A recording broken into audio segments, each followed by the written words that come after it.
Bonjour à tous. Dans cette vidéo, nous allons voir comment créer les alignements droits de notre axe en plan. Comme vous voyez à l'écran, en plus des levées topographiques, il y a d'autres éléments qui se sont ajoutés à notre plan, à savoir les rectangles de couleur rose qui représentent les bâtiments situés aux environs du projet, les lignes de couleur bleu ciel qui représentent le bord de la route existante. Nous avons également les croix qui représentent les tombes situées dans l'environnement du projet. Pourquoi est-ce que ces éléments ont été ajoutés dans notre projet? À quoi est-ce que ces éléments vont nous servir pour concevoir notre projet? Voilà des questions auxquelles nous allons répondre dans cette vidéo. Avant, je vous encourage déjà à liker ma vidéo et à vous abonner à ma page YouTube afin de ne rater aucune de mes prochaines vidéos. Donc, sans plus tarder, nous allons commencer avec la conception de notre axe en plan. Comme je le disais tantôt, d'autres éléments ont été ajoutés à notre axe en plan. Pourquoi est-ce que ces éléments ont été ajoutés à notre axe en plan ou ont été ajoutés à notre dessin? Il faut le dire, lorsqu'on réalise un projet routier dans une zone, le but de la route est d'améliorer les conditions de vie des populations et non de les nuire. Par conséquent, lors de la conception de notre projet, il faut éviter le plus possible de démolir, que ce soit les bâtiments, que ce soit les tombes, que ce soit les poteaux qui sont situés aux environs ou dans l'emprise du projet. Donc, c'est pour ça que déjà, dès le lever topo, ces éléments sont levés afin de les éviter lors de la conception de notre projet. Une fois que cela a été dit et que ces éléments sont intégrés dans le projet, le prochain élément qui est indispensable avant la conception de notre axe en plan, c'est de connaître l'emprise de notre projet. Dans le cas de ce projet, par exemple, je vais vous montrer le profil en travers type de ce projet qui nous permettra de connaître l'emprise du projet. Donc, voici le profil en travers type du projet en question. Sur le profil en travers type, vous voyez qu'on a 3 mètres de chaussée de part et d'autre de l'axe. On a 1,25 mètres d'accotement de part et d'autre de l'axe. On a également les fossés de part et d'autre de l'axe avec les talus. Ça, c'est un profil en travers type en condition de Kibler. Ce qui nous donne une emprise moyenne de 14 mètres, c'est-à-dire 7 mètres de part et d'autre.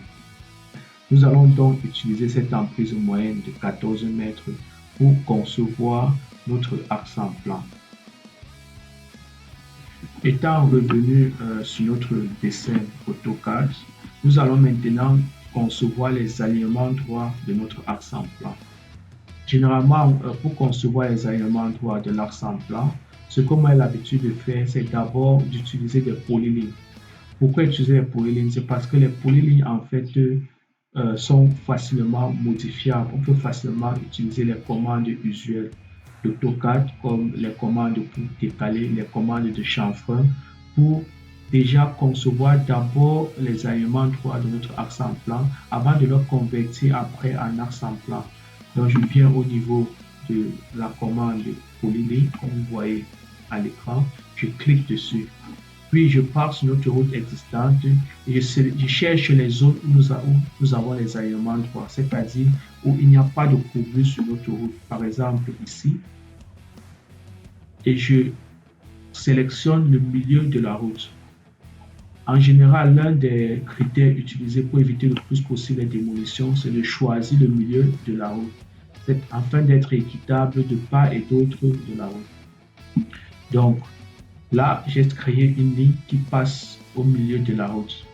Une fois que la ligne a été créée, j'utilise le critère de l'emprise, c'est-à-dire je décale cet axe de 7 mètres de part et d'autre afin de me rassurer qu'aucun élément situé dans l'emprise du projet n'est touché par le projet. Donc, je viens sélectionner la commande Offset, appelée décaler en anglais. Lorsque je clique dessus, on me demande de combien est-ce que je vais décaler mon élément. Je clique de 7 mètres, puis Entrée. Ensuite, je sélectionne l'élément à décaler et le côté où je vais décaler l'élément. Je vais décaler l'élément vers la gauche, je vais décaler l'élément vers la droite. Vous voyez que lorsque je décale l'élément vers la gauche de 7 mètres, il y a les tombes situées à gauche qui sont touchées. Par conséquent, pour éviter les tombes touchées à gauche, je supprime les deux éléments et je décale mon axe légèrement vers la droite. Une fois que cela est fait, je décale encore mon axe 7 mètres pour me rassurer que les tombes ne sont plus touchées. Là, la tombe a encore touchée. Je décale encore mon élément vers la gauche. Une fois que cela est fait, je vérifie encore que la tombe n'est plus touchée. Là, c'est bon, la tombe n'est plus touchée. Une fois que cet élément est validé et que dans l'emprise, aucun élément ou environnant n'est touché, je procède au tracé du deuxième alignement droit. Là également, je trace un deuxième alignement droit qui suit le plus possible l'axe de la route existante. Vous allez vous rendre compte qu'actuellement, je ne gère pas les courbures parce que nous allons gérer les courbures à la prochaine étape. Actuellement, on sort juste les alignements droits.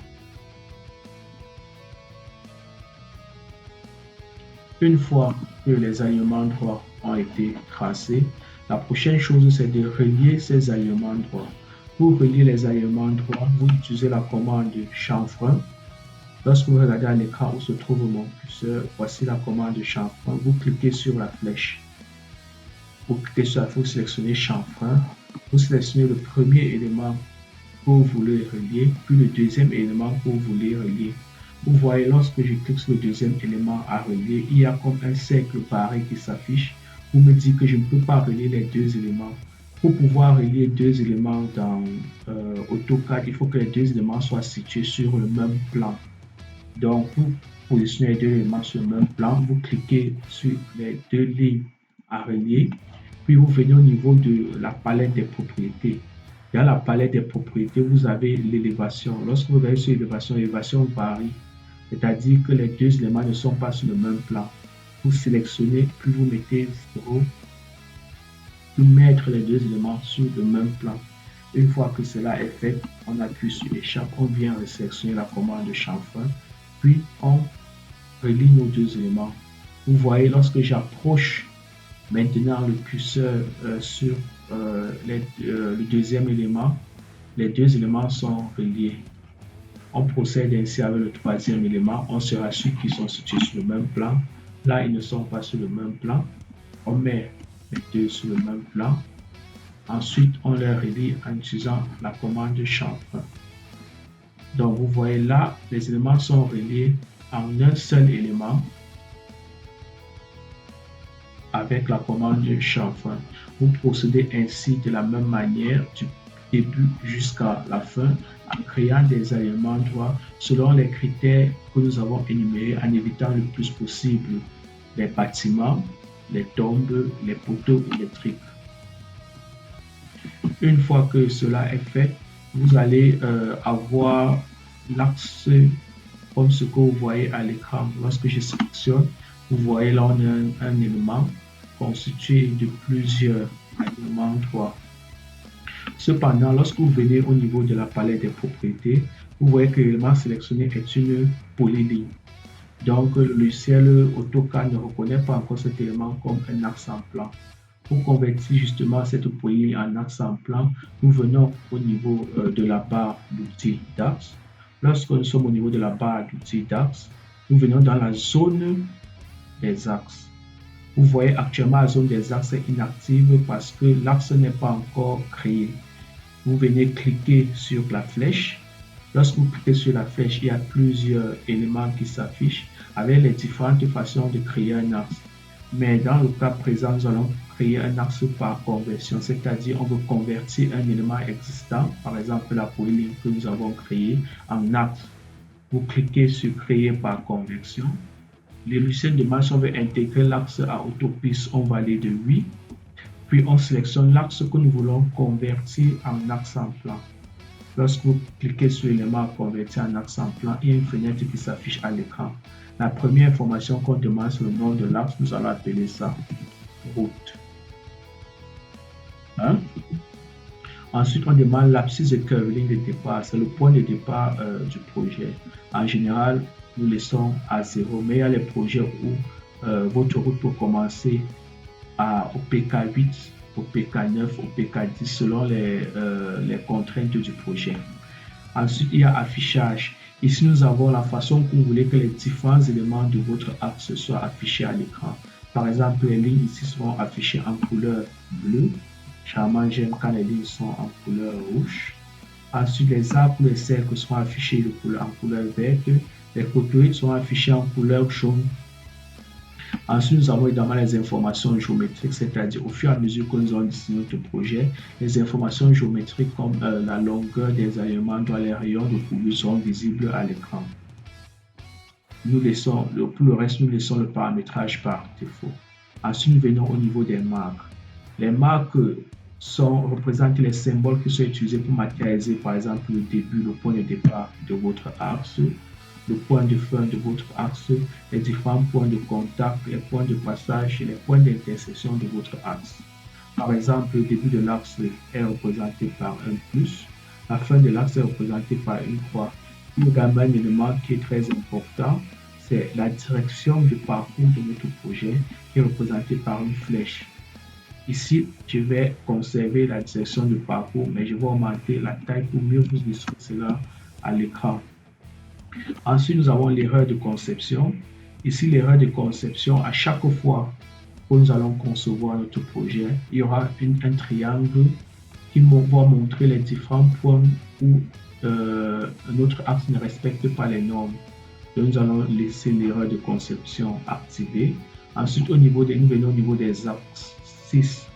Lorsque nous sommes au niveau des abscisses, en fait, généralement, un projet routier est scindé par intervalle de 25 mètres afin de savoir exactement où nous nous trouvons par rapport au point de départ 0. Bon, en général, pour les projets routiers, on utilise le format PK, c'est-à-dire point kilométrique. Pour ceux, par exemple, qui ont l'habitude de faire la route de Douala, quand vous voyez, par exemple, on dit PK12, ça veut dire point kilométrique 12. Donc, nous sommes à 12 km du point de départ de la route. Donc, une fois que cela a été sélectionné, vous partez sur le prochain norme. Ici, dans la norme, toute projection routière se fait sur la base d'une norme. Autopiste a dans le ciel intégré les normes françaises. Nous avons par exemple la norme pour l'aménagement des routes principales. Les routes principales sont les routes régionales. Nous avons par exemple la norme pour l'aménagement des autoroutes. Nous avons la norme pour l'aménagement des voies rapides situées en zone urbaine. Et c'est la norme que nous allons utiliser dans le cadre du présent projet. Lorsque vous cliquez sur la norme hectare de rue, il y a ensuite ce qu'on appelle la vitesse de référence de votre route. La vitesse de référence, c'est la vitesse maximale ou la vitesse de sécurité à laquelle les usagers sont autorisés à rouler. Dans le cas du présent projet, par exemple, la vitesse de référence de notre projet, c'est une vitesse de référence de 60 km/h. Nous avons choisi hectare plus 60. Une fois que cela a été sélectionné, vous appuyez sur continuer. Vous voyez maintenant, ici, là, nous avons affiché le nom de l'axe que nous venons de créer. Aussi, lorsque vous venez et que vous regardez à l'écran, vous voyez là, c'est le début de notre axe qui est matérialisé par un symbole plus, comme indiqué, avec les informations géométriques, notamment le PK0 de l'axe, le gisement de l'axe. Ça, ce sont les informations géométriques qui sont affichées à l'écran.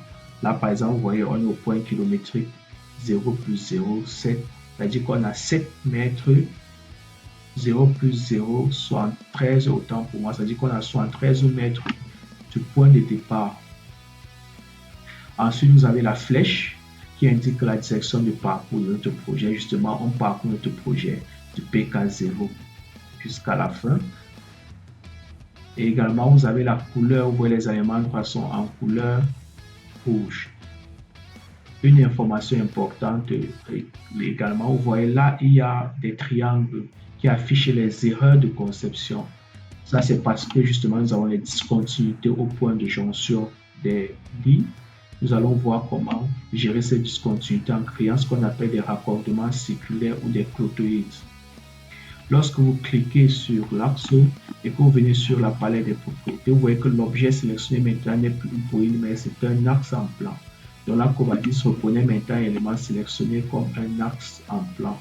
Une fois que les alignements droits de notre axe en plan a été créé, la prochaine étape consistera à créer les raccordements circulaires de notre axe en plan. Merci.